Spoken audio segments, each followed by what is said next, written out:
No data.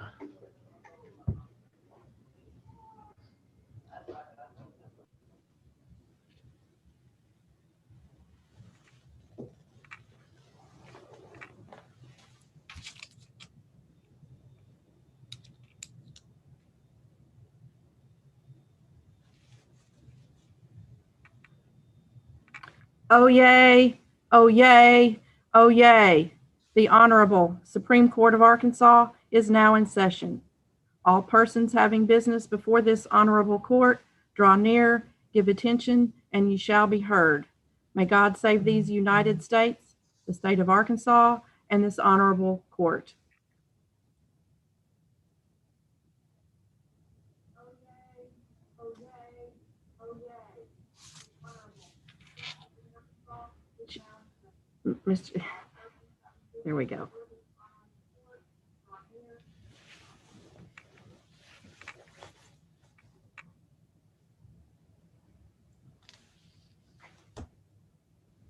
Looks like Chief's having difficulty unmuting his mic. Okay,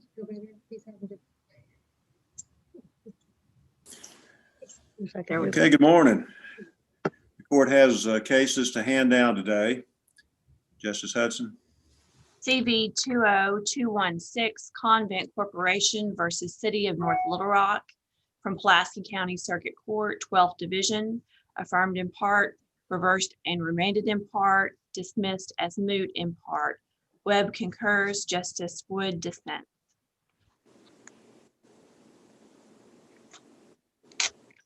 CV 2050 Rena Center East Inc. versus Larry Walther in his official capacity as Director of the Arkansas Department of Finance and Administration from Pulaski County Circuit Court, 16th Division, affirmed. Wood, Womack, and Justice Webb concur. Okay, thank you. Will the clerk please read the submissions? We have 11 appeals being submitted to the court this morning, the first of which will be our oral argument, CR-20-269, the state of Arkansas versus Mauricio Alejandro Torres from Benton Circuit. Criminal case 19-824, Tara Cobb versus the state from Drew Circuit. Criminal 20-88, Anthony Dwayne Brown versus the state from Ashley Circuit. Criminal 20-143, Donald Adams versus the state from Benton Circuit. Criminal 20-433, Marcus Gentry versus the state from Craighead Circuit. Civil case 19-664, James Andrew Williams versus St. Vincent Infirmary and others from Pulaski Circuit. Civil case 20-171, Arkansas Ethics Commission versus Susan K. Weaver from Pulaski Circuit.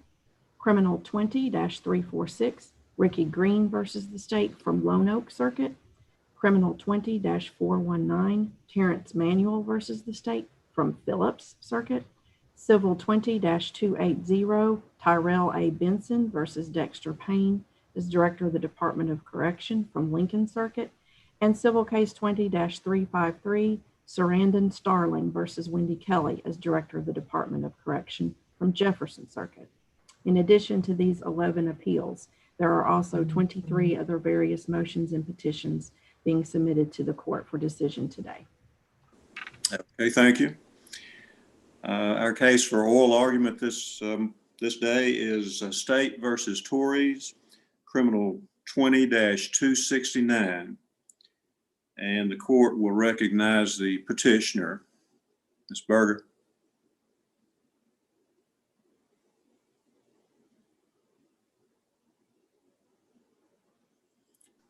You're on mute.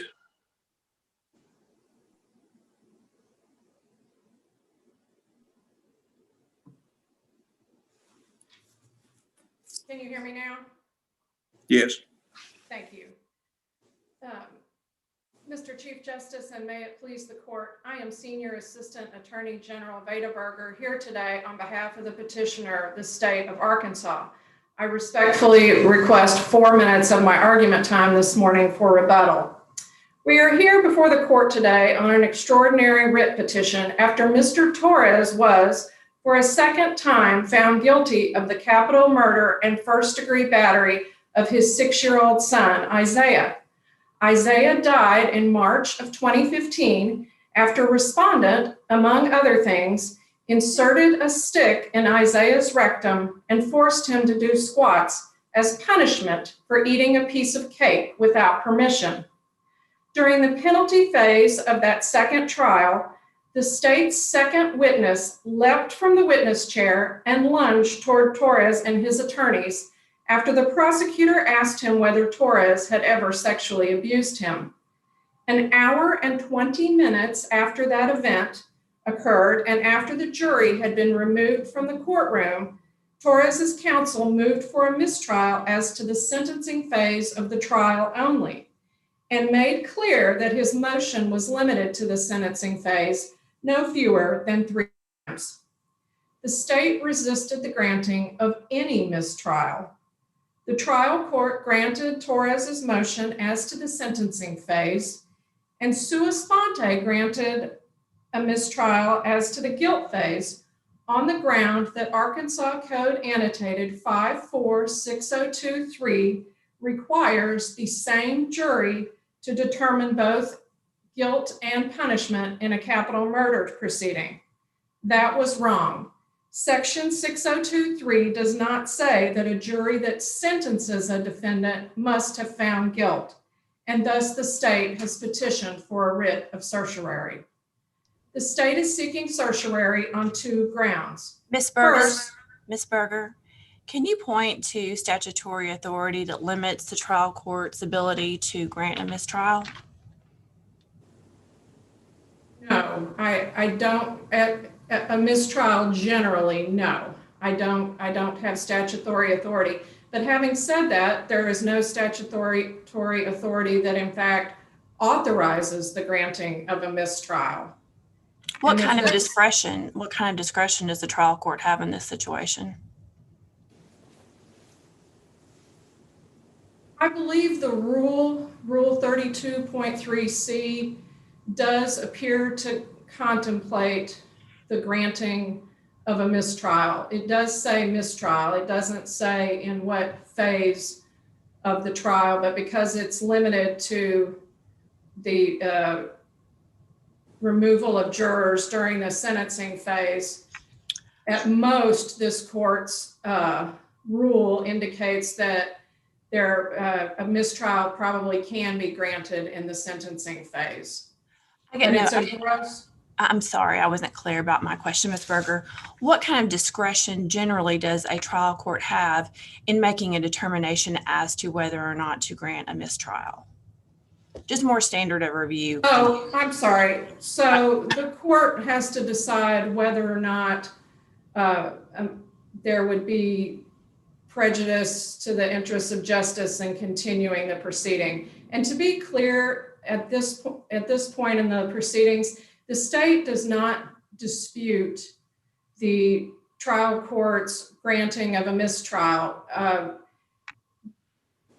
The state, having reviewed the law on certiorari, concluded that there was no good faith basis for petitioning for certiorari on the court's ruling as to whether or not a mistrial was warranted.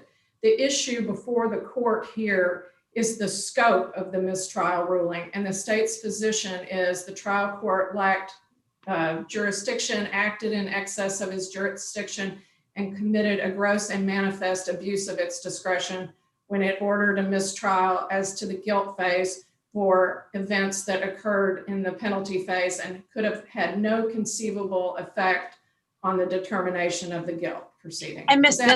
Berger, I guess that's where the question, my original question, getting to, based upon what authority? I mean, point me to a rule, to a statute, something that prevents the trial court from doing what it did, please. Well, I believe there are 2 very clear provisions that prevented the trial court from doing what it did. The plain language of section 6023 and the statutory scheme as a whole makes clear that the nullification of guilt phase verdicts is not required when the trial court concludes a mistrial-worthy event has occurred in the penalty phase. Section 6023 provides if the defendant is found guilty of capital murder, the same jury shall sit again to determine sentence. The provision thus provides that a jury that finds guilt has to sentence the defendant. It does not provide, as the trial court and Torres would have it, that a jury that sentences a defendant also has to find guilt. Once the trial court here concluded on Torres's motion that the sentencing phase could no longer continue, then the default rule of 6023 no longer applied. In other words, the granting of the mistrial prevented the same jury that determined guilt to sit again to determine punishment. Counsel, how do you address our holding in Rector versus State, as well as the U.S. Supreme Court and Justice Rehnquist in Lockhart versus McGee, that he also said that Arkansas on initial conviction has a unitary conviction and jury system. And so, I mean, the U.S. Supreme Court wrote extensively that we have a unitary system, that there's one trial. And I think you would agree that there's one judgment and conviction order that's entered at the end of it all. So if there's a mistrial before that judgment and conviction order is entered, why wouldn't that mistrial apply to the unitary one trial? The state doesn't dispute that the overall architecture of the capital murder scheme is to try this before one jury, that's the default rule, that the same jury determine both guilt and punishment. But the question is, what happens when something prevents the same jury from, in fact, making both of those determinations? The legislature, when it adopted 54616, rejected this court's previous reading of 6023 and said, by adopting it and saying that an error in the sentencing phase does not require a retrial as to guilt, it rejected a reading of the statute that the same jury invariably must determine both once there has been an error in the sentencing phase. Well, So counsel, was there actually a conviction entered after the guilt phase? I mean, there wasn't an order entered. So after that phase, right? There was no order. The state is not claiming that 616 applies directly here. The point is that the legislature, in adopting 616, has made clear that— Counsel, that wasn't really my question. My question was there a conviction entered after the guilt phase or not? No, but their guilt was settled at that point for purposes of that proceeding. The trial court did not grant the mistrial on the basis that there was reason to question the guilt phase determination or that any error occurred in the guilt phase. Is there any authority of a judge to enter a conviction, an order just for a conviction without a sentencing at the trial court level? I mean, No, Your Honor. I couldn't find any authority where he could have actually entered a conviction without a sentence. I agree with you. I am aware of no authority that allows the entry of the conviction. I have to add, though, that the court's own interpretation of 6023 makes clear that if there is a problem where the same jury that determined guilt can no longer sit in the punishment phase, that a wholesale retrial as to guilt is not required. The rule provides that if a juror during deliberations in the sentencing phase is no longer able to sit, the court replaces that jury and juror. Ms. Berger, when in fact you look at the rule you're referring to, 32.3, doesn't it contemplate that as it's an alternative to a mistrial? So that the rule begins with the idea that a trial court could grant a mistrial, but if you want to use 32.3, the trial court has an alternative. State doesn't dispute that, but the mistrial there, it's clear from the architecture of the rule and the wording of the rule that the mistrial there is limited to the sentencing phase. And the rule speaks to the replacement of a juror during the sentencing phase. Can you point So to that it's- language in the rule, Ms. Berger, because I apparently have overlooked it. It doesn't, I'm sorry, I need to pull the rule up. You'll forgive me for walking off screen. The Because what rule- I'll tell you what I see. I see in subsection 1, the court may, in its discretion, as an alternative to mistrial, meaning the premise is the trial court could grant a mistrial, or any other available by statute or these rules, replace such a juror with the next alternate.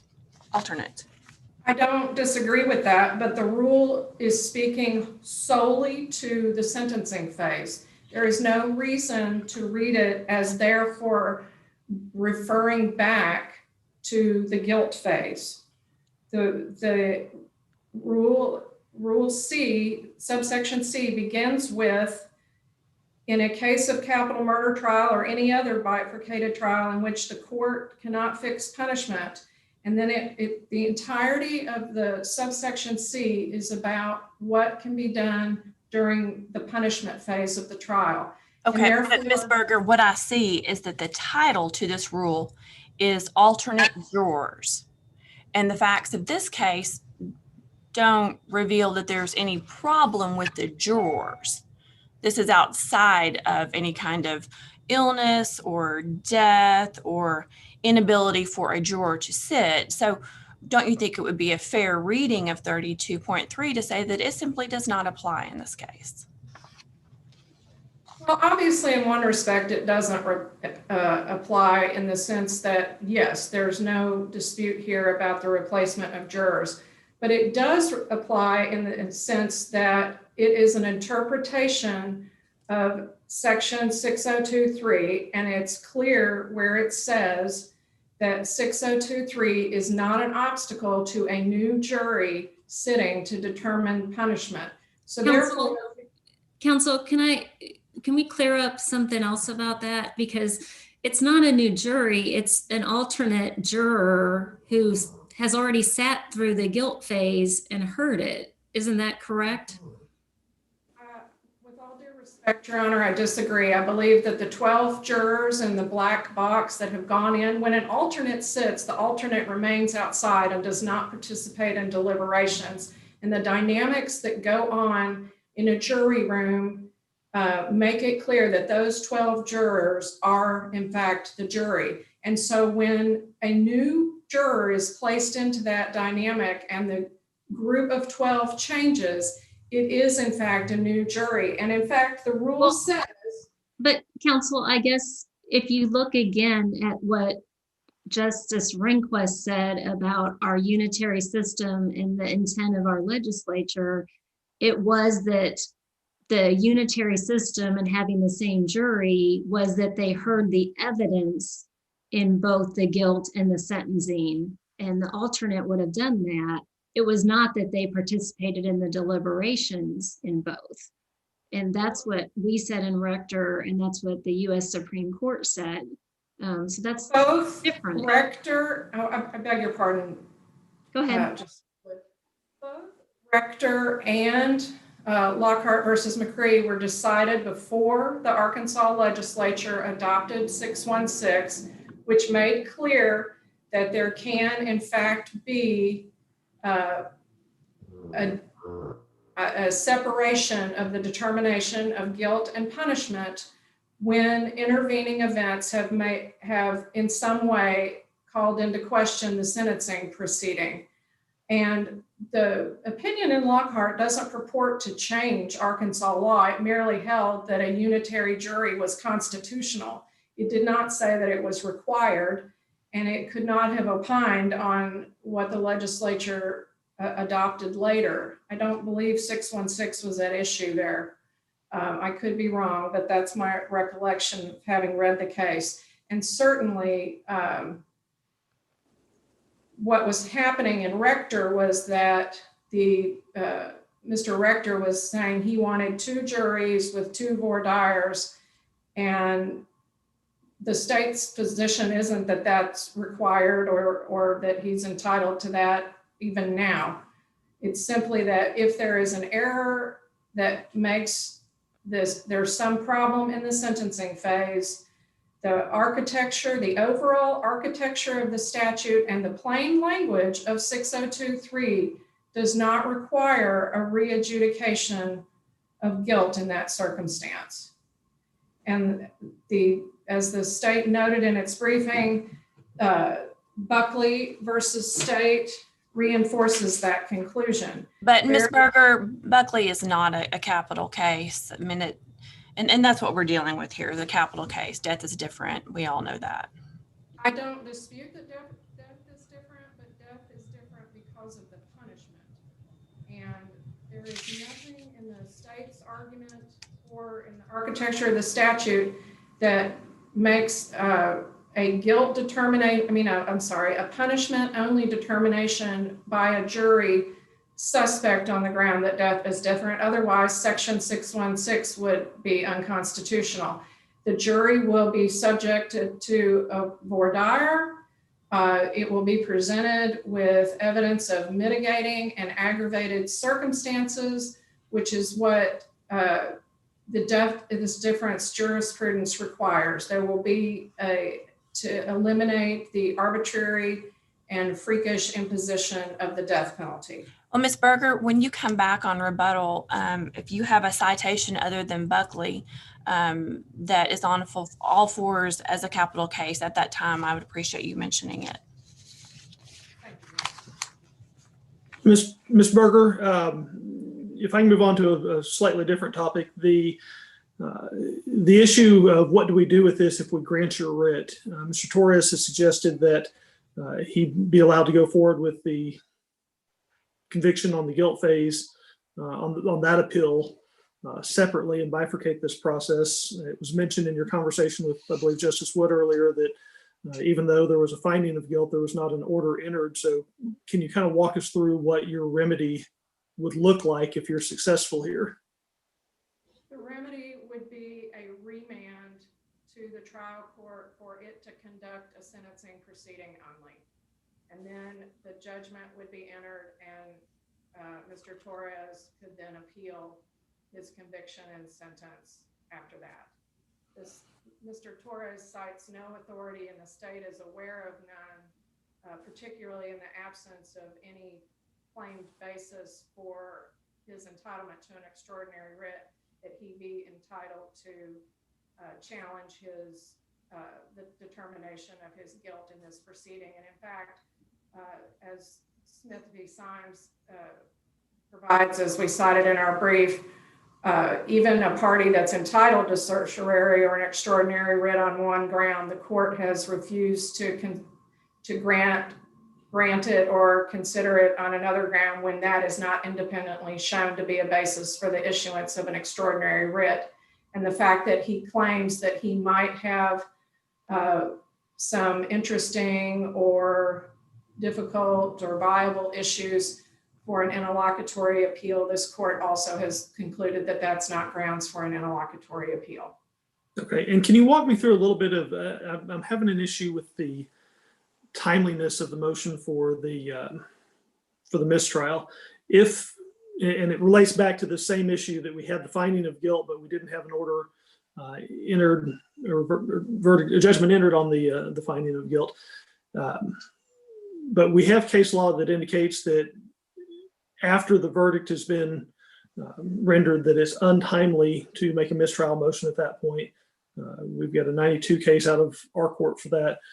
We've got some federal case law out of the Ninth Circuit that presumes that a mistrial must be declared pre-verdict. Black's Law Dictionary says, with regard to a mistrial, that it's when the judge brings to an end without a determination on the merits because of procedural error or serious misconduct occurring during the proceedings, or when the trial ends inconclusively because the jury cannot agree. Neither of those seem to be the situation here. So with respect to the timeliness of where this comes in after the finding of guilt, specifically is my question.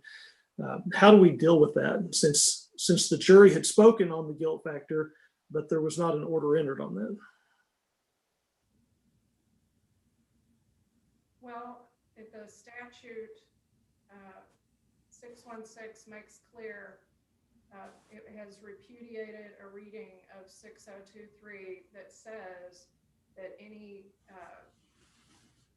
jury has to, I'm not answering your question, I'm sorry. I'm not aware of the law concerning, I don't dispute, I beg your pardon, I don't dispute that a mistrial could be granted in the sentencing phase.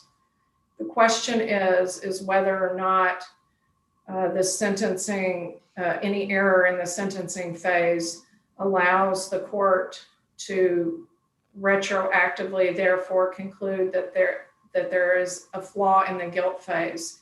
And the only authority that the court cited for that is 6023, and that manifestly did not require what the court did here, because the statute and the rule that the state has already cited make clear that the remedy is not, it is that the provision is not intended to require a redetermination of guilt due to an error in the sentencing phase. Thank you.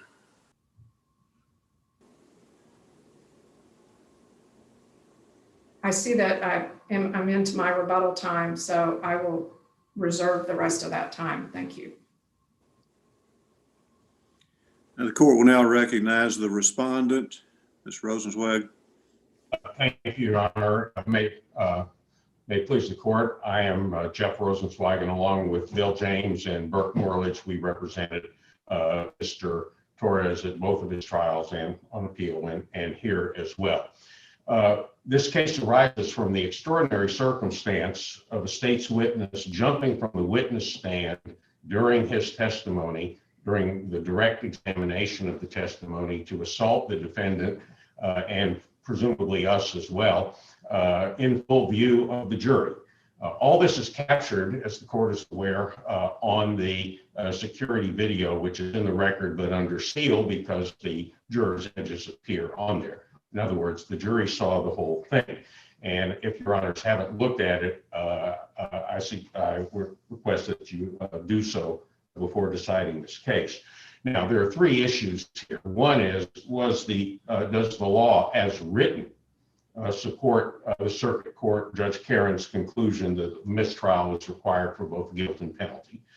Secondly, did we somehow forfeit that or default it by not having that as the first thing that came out of our mouths after the melee in the courtroom, even though we modified our position before the jury was in fact discharged?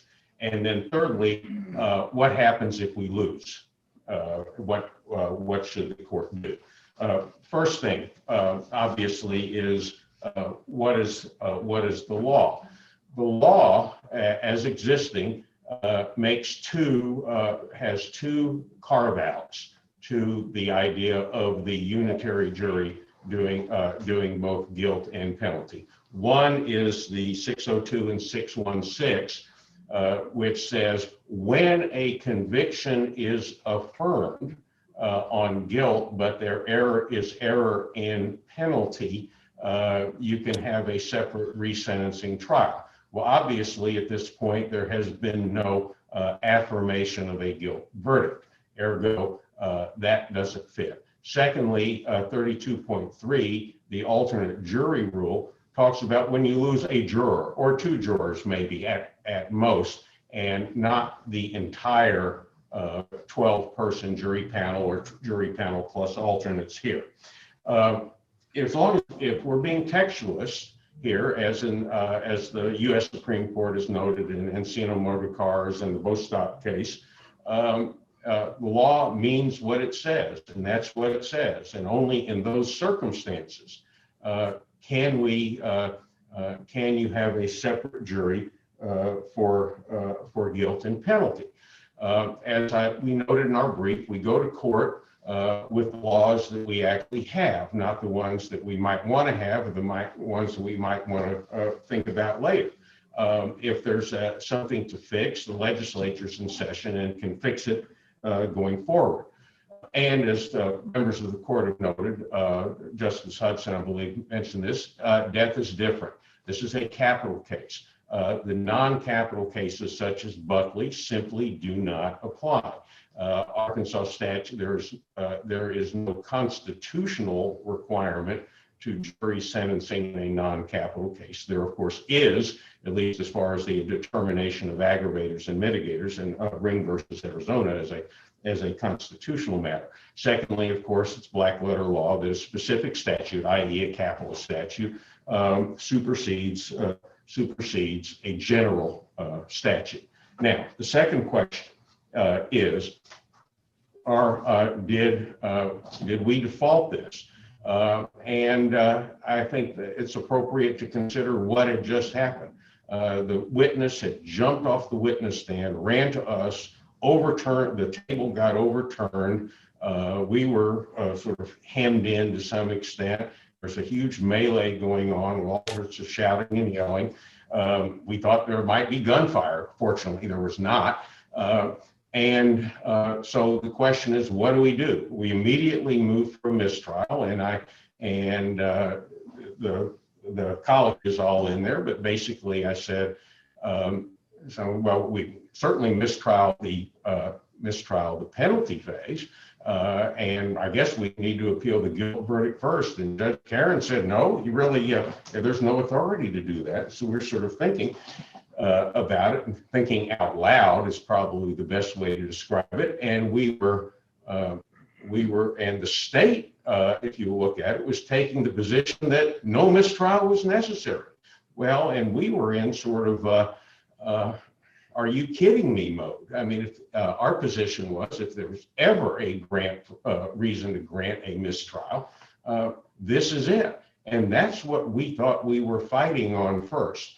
And so, no, we didn't run to the law books immediately to talk about resentencing trials. I tried several resentencing trials, but back in the 1980s, shortly after the statute occurred, and I hadn't dealt with it since. But the prosecutor was arguing that there shouldn't be a mistrial at all, that an admonition could handle it. And we thought, of course, that was ridiculous, but we were fighting on that basis. Unbeknownst to us, during the break, Judge Karen had done some research, and he had come to the conclusion that the mistrial was appropriate for both guilt and penalty. And we modified our position to endorse the idea of a guilt-based mistrial now that he had laid it out before us. All this was counsel. Yes. I know it's hard sometimes to hear and visually see when the judge is talking, but let me ask you this, because part of, I think, the waiver argument is sort of a waiver or preservation argument. Did defense waive or not preserve the argument that it should be a mistrial for everything? The sort of one trial. But my question is that relevant on a writ of cert? We think of waiver and preservation in terms of, if a defendant's appealing an issue, did they preserve that issue for appeal? But I guess, what's your response of, this is procedurally a writ of cert, in front of us as a Supreme Court. Is waiver and preservation relevant? Well, it's relevant in the sense that certainly the state is making an argument about it, and we need, and so we're attempting to rebut it, that there was not any such, that there was not a waiver under the circumstances. We think that this is, as the court has noted, by definition, this is an extraordinary, at this point, one-off type circumstance.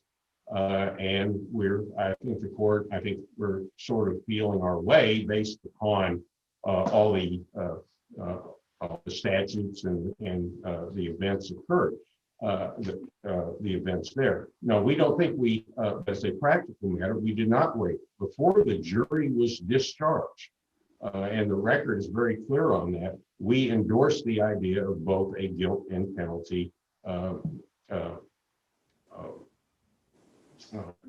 mistrial. There was Mr. not- Rosenzweig, my question kind of dovetailing into what Justice Wood just presented. If, assuming that the idea of preservation is really at play in analysis of a writ of cert,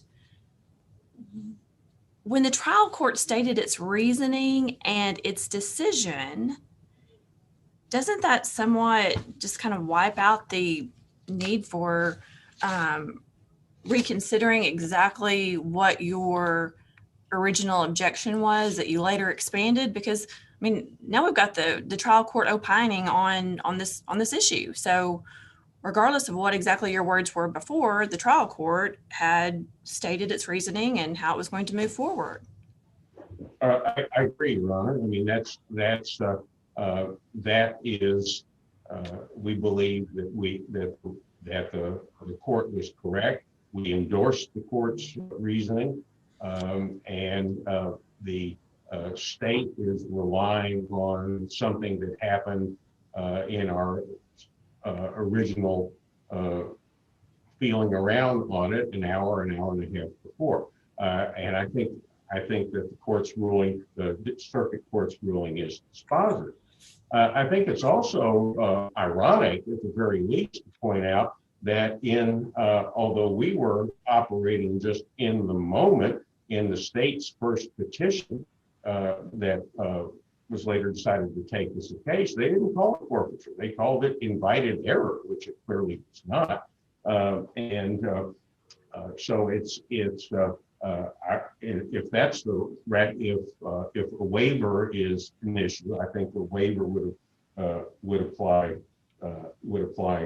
there as well. Counsel, the question, yes. Counsel, if I could ask you another question, viewing this as a writ of cert, and we have to look at, did the circuit judge, sort of wholly abuse his discretion or act in excess of his, jurisdiction, but looking at from his discretion, in the issue of, him sort of sua sponte, perhaps ordering a mistrial, how much time sort of elapsed from, I guess, the incident to when the judge ordered the mistrial? I mean, was there time? Was this a contemplated decision, or was this just sort of a knee-jerk reaction on the part of the circuit judge? I mean, it were there arguments?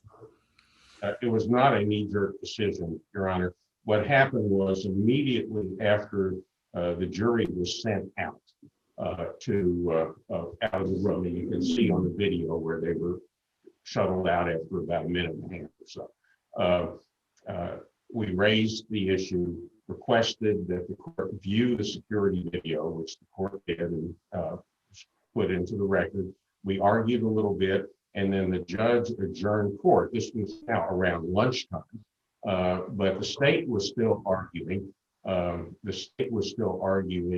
shouldn't be any mistrial. So my co-counsel and I were, during the lunch hour, we're looking up and talking to other people, trying to find case law on this particular issue. And when we came back, roughly an hour later, probably an hour and a half later at lunch, you see in the record where we picked up. So what happened? So it's a couple of hours, including a lunch recess, where the court had Judge Karen had the opportunity to think about it. And of course, we had no way of knowing what the judge was thinking about. We were worried about rebutting the prosecutor's argument. Now, Your Honor, with regard to the third issue, what happens if we lose? Hopefully we won't lose. But let's say Mr. we do. Mr. Rosenzweig, but before you move to that point, I've got a question about the state's representation of 616.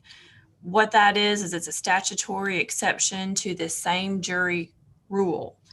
And I would like for you to speak to the significance of subsection B that reads, this section shall not be construed to amend a provision of 54602 requiring the same jury to sit in both the guilt and sentencing phases of the original trial.